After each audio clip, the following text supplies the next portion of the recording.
सातारा जिल्ह्याच्या पश्चिम भागामध्ये गेल्या काही दिवसांपासून मुसळधार पाऊस पडत आहे आणि या पडणाऱ्या पावसामुळे धरणांच्या पाणी पातळीत झपाट्याने वाढ होत आहे। मी सध्या उभा आहे साताऱ्यातील जे उरमोडी धरण आहे या धरणावरती उभा आहे। एकूणच बघायला गेलं तर 500 क्युसेस पाण्याचा विसर्ग आता उरमोडी नदी पात्रात करण्यात येत आहे। एकूणच बघायला गेलं तर सातारा जिल्ह्यातील जी धरणं आहेत ती जवळपास 80 ते 90% भरल्याचं चित्र समोर आहे।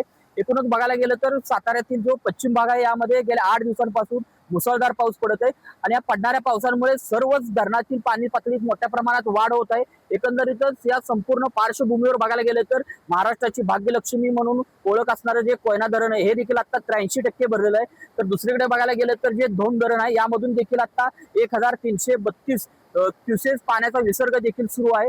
तर जे उरमोडी धरण आहे यामध्ये देखील आता 83% हे धरण भरलेलं आहे। तर दुसरीकडे बघायला गेलं तर कनेर धरण यामध्ये देखील 3132 क्युसेस पाण्याचा विसर्ग देखील वेण्णा नदी पात्रात सुरू आहे। एकूणच प्रशासनामार्फत देखील आता नदीकाठच्या गावांना सतर्क राहण्याचा इशारा दिलेला आहे।